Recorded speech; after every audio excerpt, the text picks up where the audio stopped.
Hello HBA, Dan here, reminding you of what your HBA is doing for you this month. This is our third and final edition of introducing you to our 2022 leaders. And with us today is Kristen Stamp. Welcome. Thank you.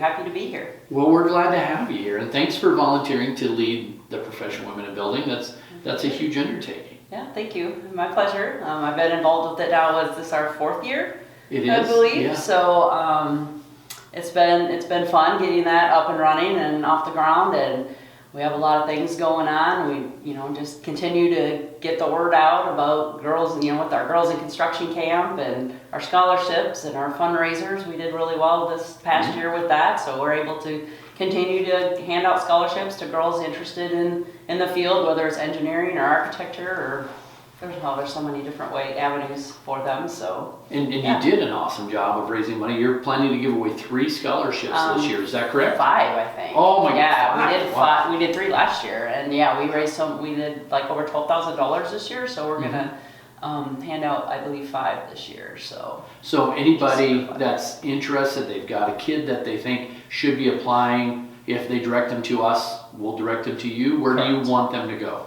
Correct. Yes, that's fine. Just they can send it directly to me, or Jessica is fine to the HBA, and she'll get it where it needs to go in the hands of us. So great. Well, speaking of me, why don't we talk a little bit about Kristin? Okay. Tell us something about you that you don't know. I know there's some crazy things, like you play drums and you kickbox, and you grew up wanting to be an architect, Frank Lloyd Wright. I mean, there's so much in your background. It feels like you were destined to be in this industry. Yes, I have been in this industry for many, many years. We won't disclose how long, but I grew up with my uncle flipped houses, so I grew up with all boys. So. Before flipping houses was a real thing, right? I mean, right. He was, they just moved like all the time, and they'd find something and they'd live there, and he'd fix it up, and I don't know if it was for profit or what, but I just remember many Saturdays being over there with my father, swinging hammers and doing whatnot. So always had an interest in the building industry and just doing things. Wanted to be an architect, a little bit too much math, just to be honest.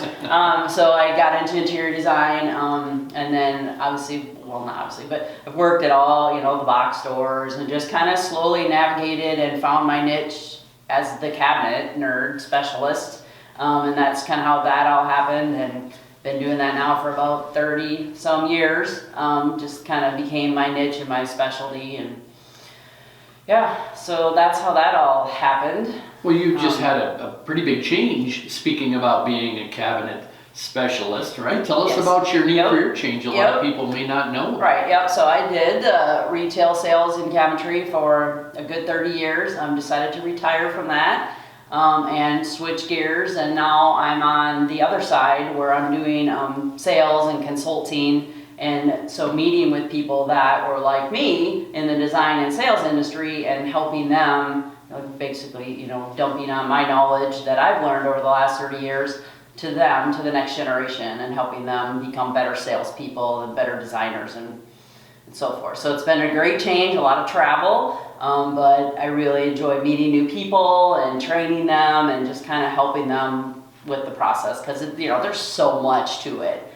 So it's really nice to be able to pass. I wish I would have had someone like that. I just kind of plugged along, and so it's been a really nice change for me personally, and I just feel like I'm giving back to the community kind of deal. So it's really fun. And did you say that's based in Madison? Do I remember? The company's based out of Madison. Yes. Yes, but I am the regional director of Iowa, Missouri, Kansas, and Nebraska. So that's a lot. So that's my life now, is those 4 fun states. Traveling around. So. Well, will you be able to still join us in our golf league? I know we've spent some fun time on the course. Yeah, of course. The first few months there have been a lot of training that I haven't been able to dictate my schedule. But once I settle in and get a grasp of my territory, I'll be able to continue to golf. Yes, because that's important. It is important. What about kickboxing? Then are you an instructor? Do you just? I don't instruct now. I have in the past, but now I just go for fun. So the cool part is, another positive thing about COVID is that we've learned to do things virtually. So I can actually, even if I can't be in the studio working out. I can actually do it online. They have online classes, so I can sit in my not sit, but be in my hotel room and still do a little bit of something, so it's kind of fun.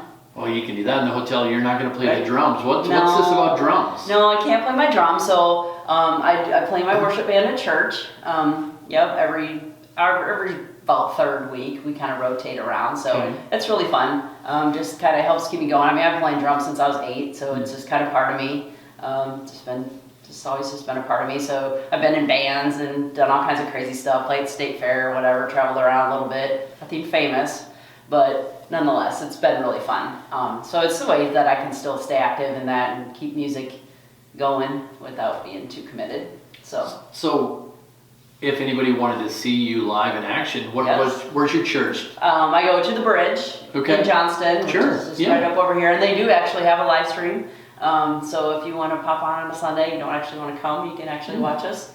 So it's kind of fun. We might have to find some of the footage. That's right. So I know kind of big picture what PWB wants to do. Do you have any specific goals? Or I know membership is always important. I think we just added a membership person on your leadership ladder. What do we want to try to accomplish this year for PWB? Correct. Yep. I believe we're sitting at 68 current members. We're hoping to get about 75 this year is our goal, to add a few more. And it seems to be pretty organic, which we've been really blessed with people having interest and reaching out. And, so just the continued exposure with social media and stuff has really been helping. And our community involvement, people tend to, they see us out and about because we're doing some kind of fundraiser, we're out there, and they're like, oh, what are you doing?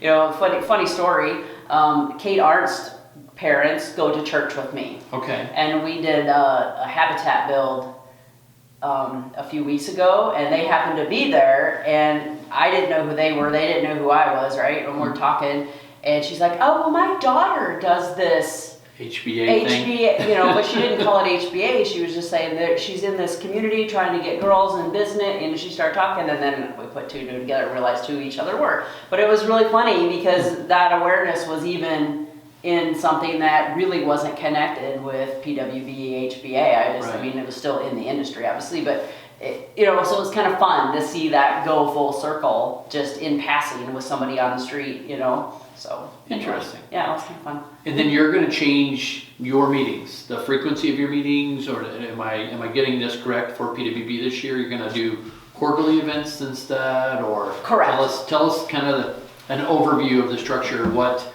anybody could expect to see from PWB. Correct. Yeah. Well, we've changed. Yeah, we're going to do quarterly events, quarterly in-person meetings, and then still do monthly check-ins and meetings. But we're going to do most of those virtual. Or smaller group, smaller scale. So it'll just help us focus on having bigger, more substantial events and hopefully not overwhelm people, because as you know, with the HBA and all the things that we have going on, a lot of us are in other committees, remodelers council or whatnot too. So it's all of a sudden you have 4,000 meetings to go to. So we're trying to help narrow that, help with that overscheduling, and see that way when we do have events, they're more focused and hopefully the attendance will be better.